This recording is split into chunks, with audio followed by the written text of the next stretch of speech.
Well, first, I want to thank you so much for having me here and for giving me the opportunity to speak with you today. I want to thank my good friends for coming to support me. Before we get started, I want you to know that much of this information can shake what you've been told or read in your Bibles about Yahshua and about Christianity. I'm not trying to convert anyone, or I am not trying to steer anyone away from Orthodox Christianity. There are many wonderful people on beautiful paths that follow the more than 1,200 different organized religions. And that's just a part, because there's another 2,000 other religions other than Christianity. So we all have many different paths, and my hope is to add to those paths that we might grow in awareness and knowledge together.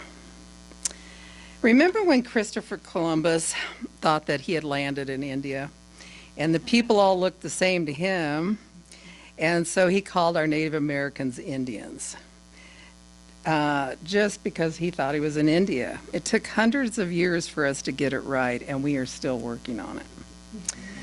Within this were more misconceptions from the winners, our historians, who told us for hundreds of years that these Indians were evil heathens that just wanted to scalp us. Of course, they never mentioned the part that we invaded their country, nor did they mention how many of those Native Americans opened their arms and hearts to us when we first arrived. Our arrogance and religious focus was either to convert them or kill them. They were seen as inferior and beneath us spiritually and physically. Always remember that the winners of any outcome are the ones who create our histories and our stories. The truth of the losers can be lost for thousands of years, if not forever. That is sort of what happened within Christianity. So much of what we have been told for the last 2,000 years just may be skewed a little, or even a lot. There was a time I believed that I was reading the exact translations of these Gospels. That was not exactly true. Even our now Bible, which is a mere fraction of the Gospels that existed, has more than 450 different translations in English alone. The lost books of the Bible and the forgotten books of Eden were kept in the now biblical Bible until 325 AD. These consisted of about 80 different scrolls or codices. These actually were kept longer than many of the other scrolls, but still were modified. The point is, you must follow your heart for truth, and you must stay open to information no matter what you were taught to believe. Openness and awareness are always key for spiritual growth. When I was about 20, when I first read about the Essenes and the Gnostics and some of the scrolls that were written, my first response was, why haven't I heard about Thecla? Who are these people? Why are they not in the Bible? Thecla was an awesome disciple. If you're curious about and want to know more about her, you can ask me or read about it yourself. Anyway, that was way back in the 70s, and a lot has changed since then. I have heard it said, be a seeker, never a believer. A seeker has nothing to prove and nothing to defend, while a believer is looking for others with the same beliefs as theirs so they will feel validated. Awareness also doesn't need defending. It's an openness to find your own answers. The Essenes were seekers of truth with great awareness and were definitely not followers and believers. My desire and goal today is to bridge these gaps of knowledge that have been taken from us as a society and out of our spirituality. I would like to rewrite just a few of these stories a bit, and maybe our history today. Our true story could just be a very old story that was just hidden from us over 2,000 years ago. The Essenes were not Christians. Christians did not exist back then. However, much of what is still in our biblical text came from some of their members. If you were here on the Sunday that I spoke, you know that I would like to call Jesus by his birth name, Yahshua. The Essenes and disciples just called him teacher in most of the scrolls. We have been told that the Jewish sects and the great Sanhedrin of religious leaders, along with the Roman Empire, started persecuting and killing the Christians after Joshua's death. And that is true, but it's not all the truth. Orthodox Christianity started to form very soon after Joshua's death as an attempt to organize and control the many groups following the different disciples and teachers. Unfortunately, this group also became instrumental in persecuting the Essenes. There were even some among Joshua's followers who were desiring more control and power over the masses. Others came from the Jewish sects and religions that saw a new opportunity to control this new group that was becoming very large. There was a lot of turmoil going on in that time in history. The Romans were afraid of losing power and control over the people in their territory. They were afraid of rebels and potential takeovers. The Jewish priests and religious circles were afraid of losing power and control over the people in their religious sects. The now Orthodox Christianity in its primitive state was trying to gain control over Joshua's followers. Power and control have always been key in our world, and nothing's changed that much, unfortunately. Essenes became the biggest threat to all of them, and they were virtually wiped out along with most of their sacred text. To understand why the Essenes were such a great threat to the world at that time, you must remember that the Essenes pulled away from even the organized Jewish religions at that time and the masses. They didn't always agree with the Torah, which is the first 5 books of the Bible, and the Jewish leaders of those religions. To them, they knew God from their hearts. To them, the divine was unconditional loving. He was never vengeful or jealous or angry. They knew and followed these truths within their hearts. They could never follow a hierarchy of bishops, cardinals that were being established by the Orthodox Christianity. These new Christians were saying they were apostolic ordained ministers, which means ordered or commissioned. So supposedly this came from at least one of Christ's disciples or apostles. Not all the apostles were Essenes. In contrast, the Essene writings were focused on, in contrast, the Essenes were focused on eliminating any hierarchy. They didn't believe that you could be ordained. They didn't believe anyone could possibly be placed above your own self as someone being closer to the divine.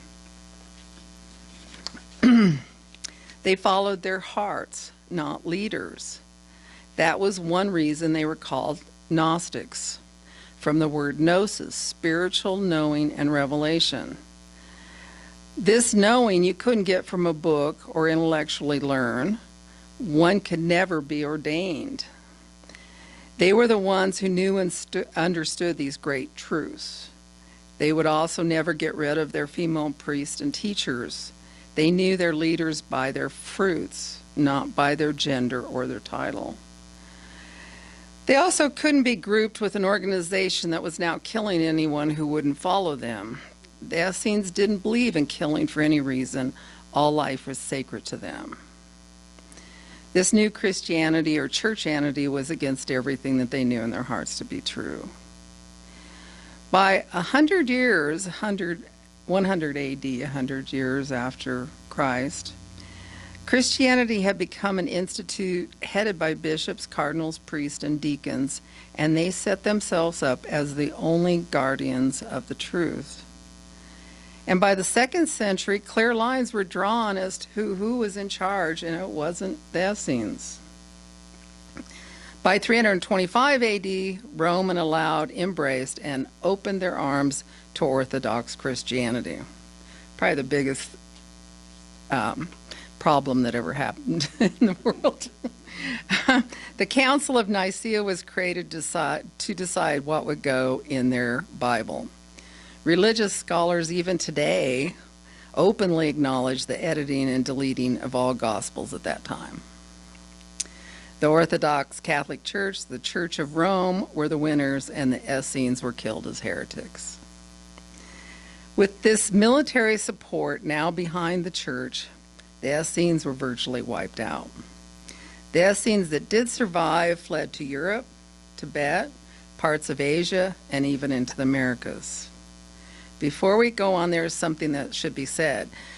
You cannot hold any judgment about these events. We should all know something by now about the dark history of Christianity. None of this should be totally new to you. However, this is just to be considered informational. It should not be our focus, because we must understand that they were us. That is why judgment doesn't work and never did. If you believe in reincarnation, then you understand that we could have even been the ones doing the killing of the Essenes. Even if we weren't, you must know that we are all one in consciousness, and part of any negative events, whether we like it or not, we are part of it. Please be clear on this before we go on. So here we are, 2,000 years later, trying to recover the Essenes' writings and maybe our greatest spiritual leaders of all time. These stories of our past have been manipulated, controlled, and changed for power control through abuse and with much bloodshed. It is time for a new story for all of us. The scrolls give us a vision of a new future, and this is the start of a new age. Many of the Essene scrolls or Gnostic Gospels have been found within the last 100 years or so. That should tell us something, right there. I mean, we're at an age where we're starting to find new knowledge. Most through 1946 to 1956. They have found 2,200 to 5,000 pieces and found on animal hides, copper, papyrus, whatever they could get access at the time when these were being written. I have read that 10% of them are identical to the Bible, 20% are similar to the Bible, and 70% of them are different from the books of the Bible. I don't know how to calculate these numbers or even if these figures are true, but they're probably close. Also, they say that 85% of all the writings of the Essenes and early disciples of Yahshua were destroyed, and unfortunately, most intentionally. This percent was calculated only after finding thousands of lost scrolls or codices so far. Do you know what a codice is? Does everybody know? Oh, a codice is just, they had scrolls of papyrus or leather or whatever they were writing on, and they would roll them up. Well, codices, they realized scrolls are kind of hard to read, so they would cut these in pieces and they would stack them like a book. And so that's what a codex is. So it's not a lot of difference there. Like I said, some scrolls may read very much like the Now Bible. However, there are scrolls like the Keys of Enoch, the Gospels of Peace, the Gospel of Mary Magdalene, the Gospel of Philip, the Secret Gospels of Thomas, and the Gospel of Judas are very mystical and read very differently. Now, you realize that all the scrolls weren't really written by these people. They were written by people who heard them speak, and they wrote these scrolls. So even though it has the Gospel of Mary Magdalene didn't write that, of course. And the Gospel of Judas, of course, Judas didn't write it. So these different texts have been discovered written in Aramaic, which was the language that Christ used, Greek and Coptic Greek, and many were translated into Hebrew. Many scrolls are still being withheld as to minimize their importance. Disclosure of some of the scrolls still remains restricted by religious and philosophical circles among us. You'll never find a whole lot about the Dead Sea Scrolls. Those were first handed over to theologians, religious and philosophical circles, as they were never cared for quite properly, they found. Many of them were destroyed. The information still hasn't been released. So, and they think much of it has been destroyed since the 1970s. They just threw it in drawers, etc. Now, when they found the Nag Hammadi, they handed these over directly to archaeologists and historians and museums, and these people seemed to be more interested in preserving and translating them. And so they were very preserved and very cared for. So the Nag Hammadi, it's a big, thick book, but it's a lot more complete.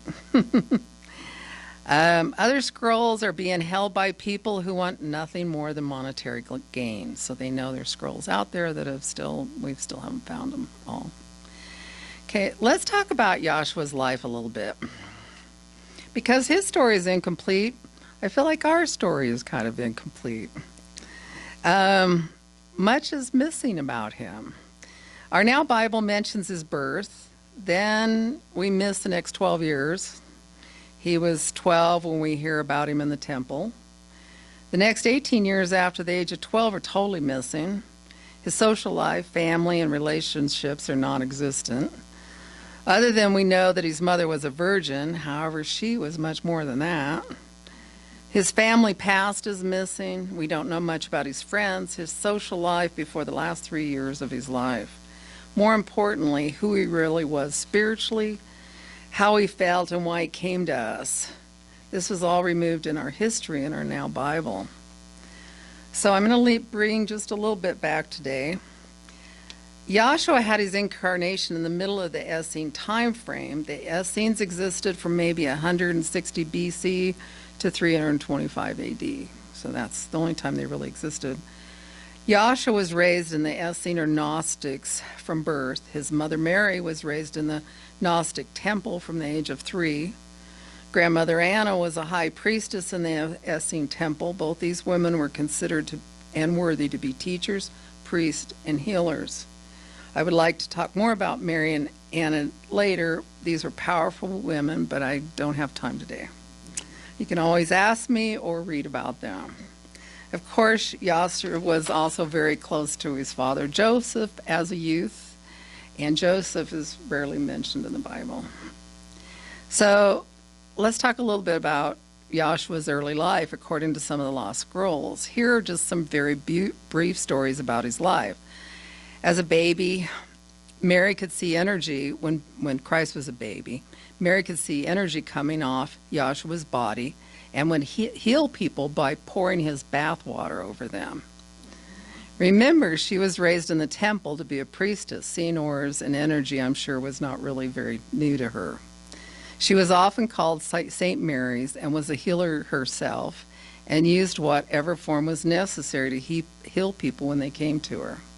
As Joshua was growing older, there was a dying child named Bartholomew that was brought to Mary. Mary put Joshua in bed with him for a nap, and the child was completely healed when they woke. Bartholomew became his friend and later his disciple. A young child named Judas was biting everyone, and when he went to bite Joshua, he couldn't get that close to his aura, so he hit him.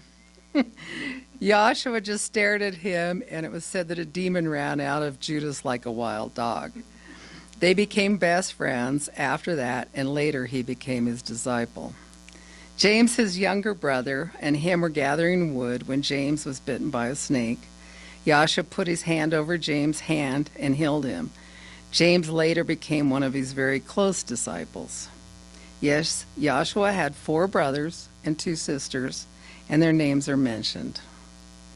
He also saved Peter's life from a snake bite as a child, who also became one of his disciples. You can see he was making close connections at a very young age. Joseph, his father, was a master carpenter and was making a very elaborate throne for the king of Jerusalem. When he finished, he realized that he had made it too narrow, or the king had got too wide. Joseph was not only afraid of the king, but he knew he would be losing 2 years of profit for his family. He came home very depressed, Joshua knew already that anything material could be modified or changed, so both held one side of the throne and stretched it to the width required. You can see that he already realized that matter was malleable. Twice in his life, somebody tried to hurt him and they died instantly. He must have had some very powerful guardian angels. When he was 7, his parents brought in his first teacher. And although this teacher didn't stay very long,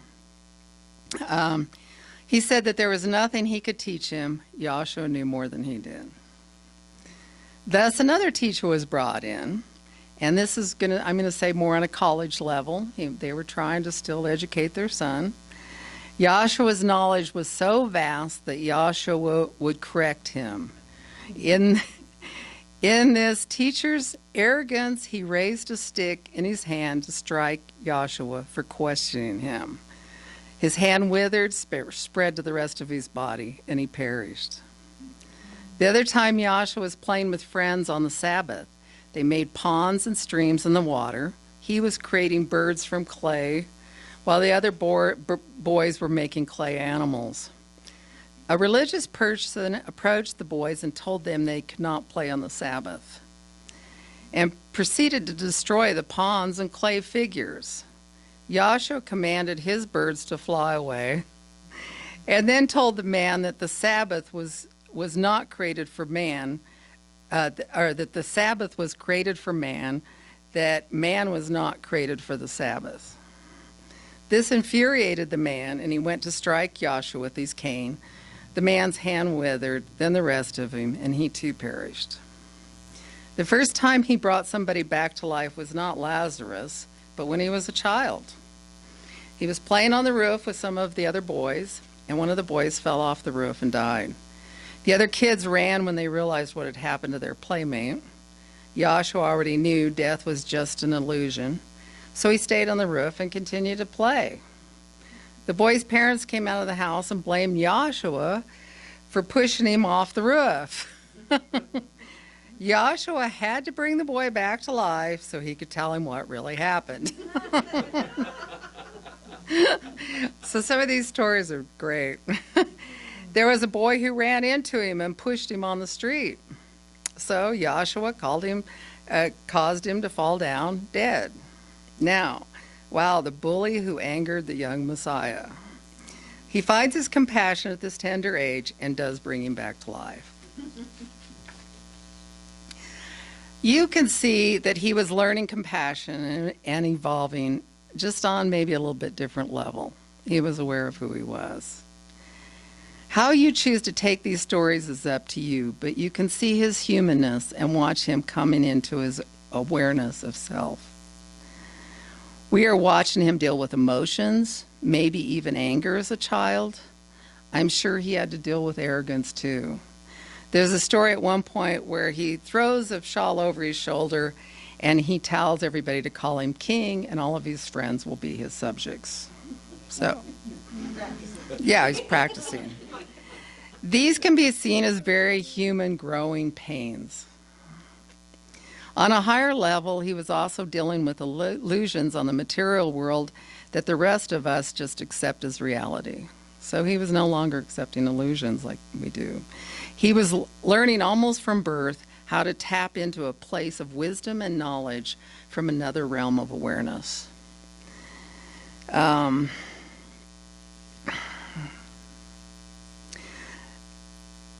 This is an internal knowledge that he was already learning to use, that he could use in any and all areas of his life. We should all have heard what happened at the age of 12 when he was missing for 3 days. In the Bible it says that he was out speaking with a priest at the temple. But the scrolls mention much more. They say that he was talking with the wise men of the day in all the different fields of knowledge: mathematics, astrology, the sciences, and he was talking to them on their level. He was already a teacher in many ways. He traveled from the age of 12 to 30, that is around 18 years. They think he left with his uncle, who was a merchant.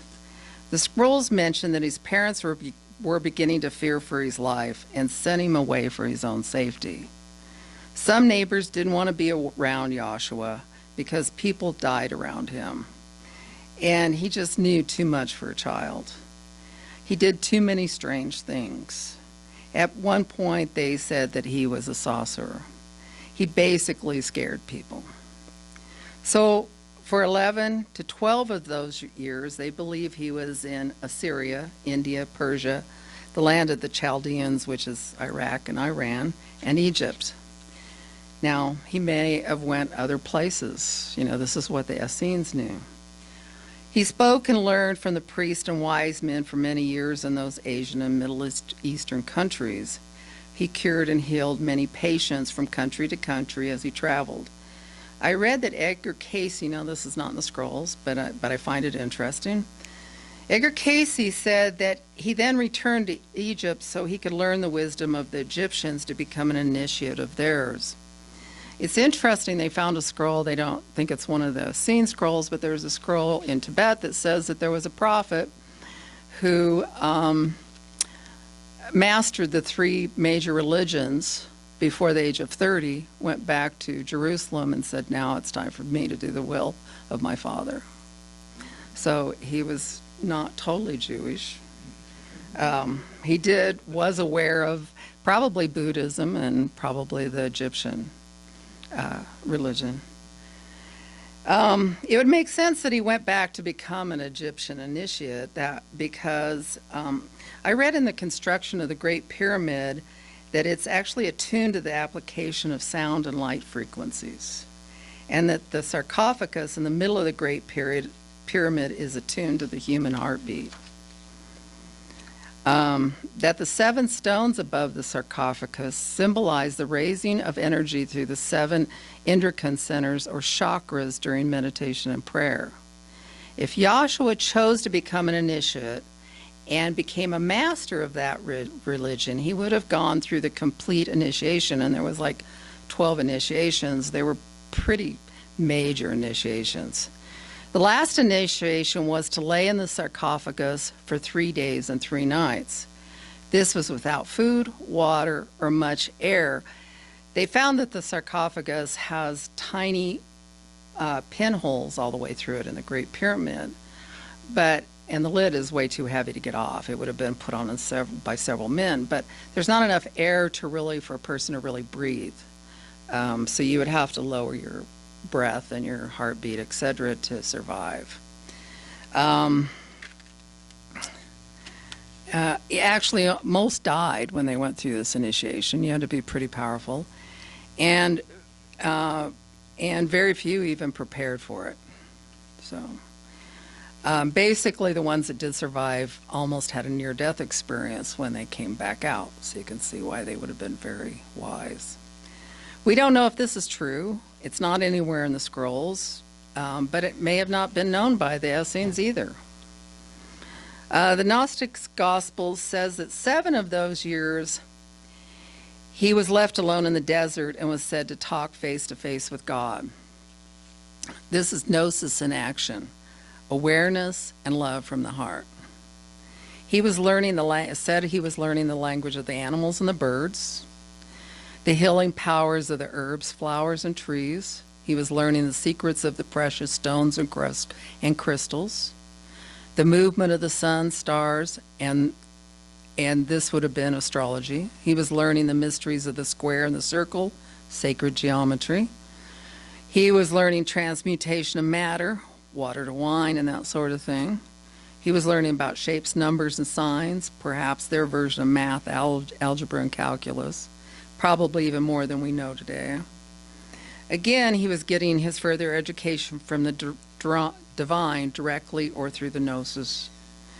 He was learning from a place of universal wisdom and spiritual awareness, but still he was in training like any other human.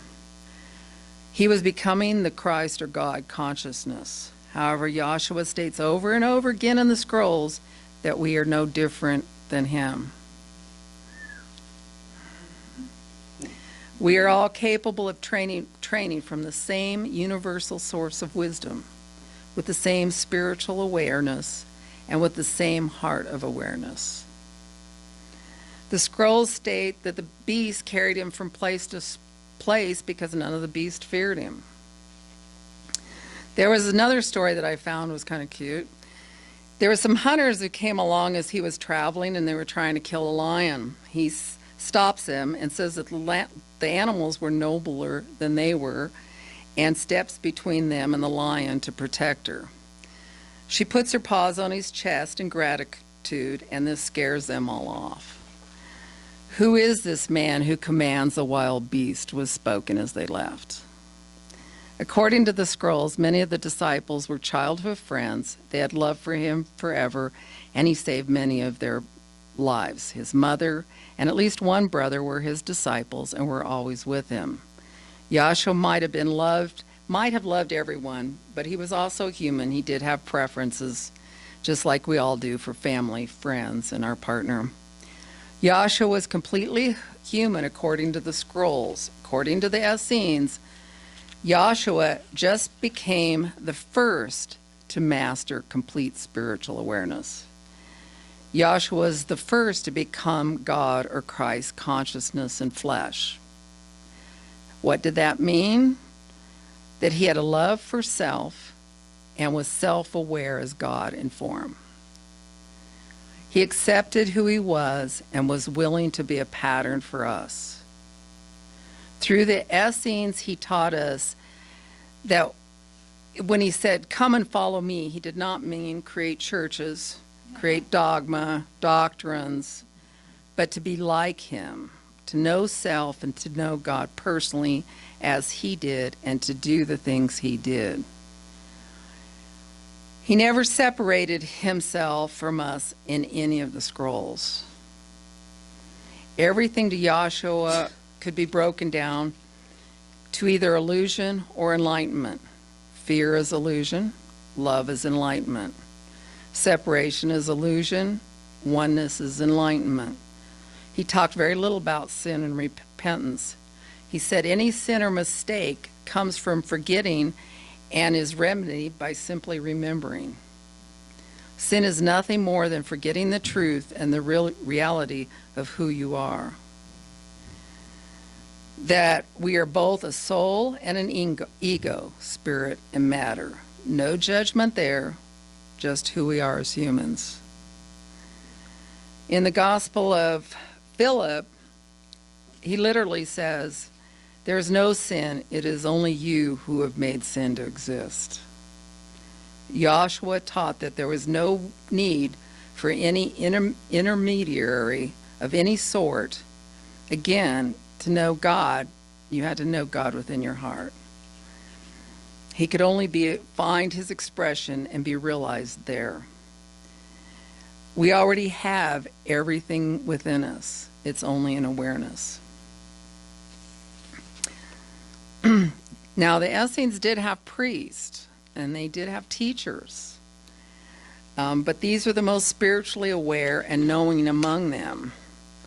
They were the greatest healers. They moved with the greatest gifts. By the signs you will know them. That's even in this now Bible. Women, of course, were never excluded. What they taught or said was never to become law. There was only one law, the law of one. They had seen what the laws had done. This one law was to be felt within the heart. Now there's three main concepts that I see were emphasized over and over within these scrolls, so I'm going to bring those out. In reality, they're all connected. The first was that there was no separation. All separation was an illusion. Thus, we go back to the law of one. Separation included making him, Yahshua, the only Son of God. Male and female as separate entities, excluding 50% of our population as somehow being seen as less. Fear in all of its forms. That includes fear of God and fear of death. Vertical hierarchy in its many forms creates separation. The wealthy versus the poor. Various religious systems with their hierarchies. Governments are some of the biggest forms. Race and color, of course, also separate us.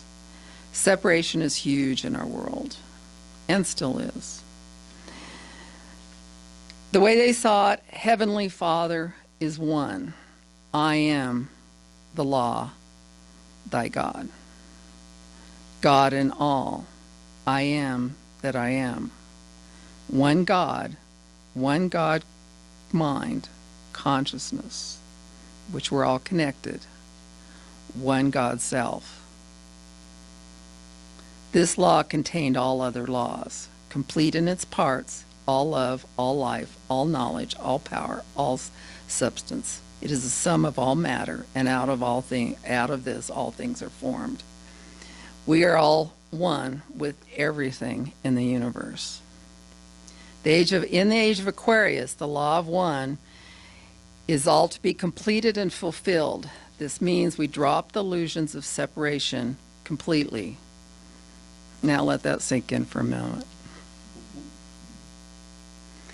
The second was that love is the supreme source, that the cohesive force that binds the universe together. This love was much more than an emotion. It was a creative force that created us, that we too can create anything in love. It is the very being and force of God.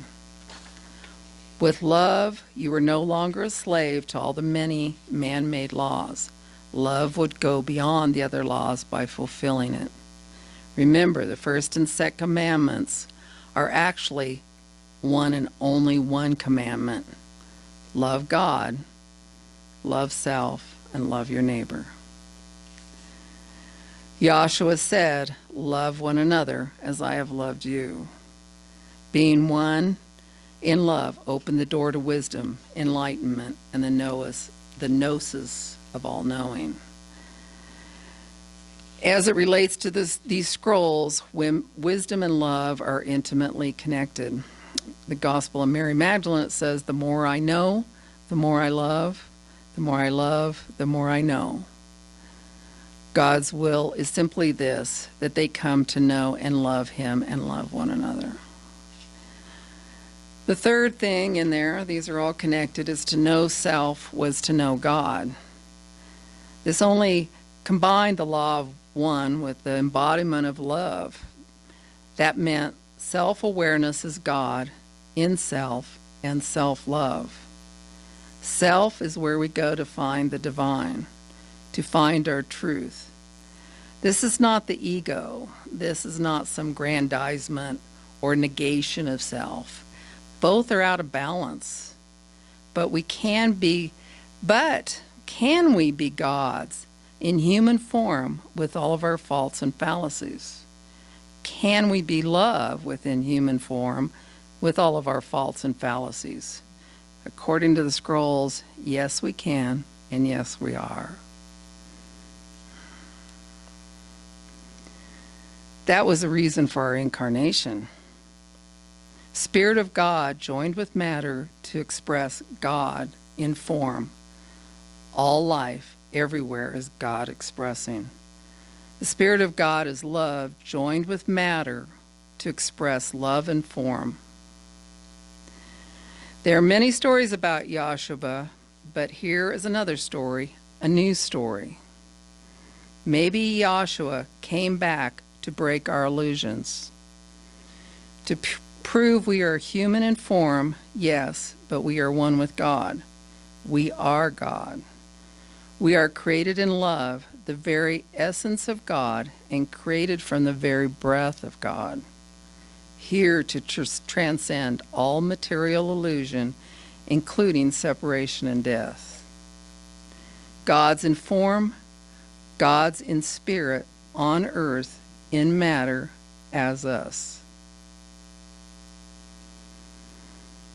Didn't Joshua say, don't ye know you are gods, and the kingdom of God is within you? So maybe Joshua came here as a human who had not forgotten who he was, so we would remember who we truly are. This is our new story. Namaste.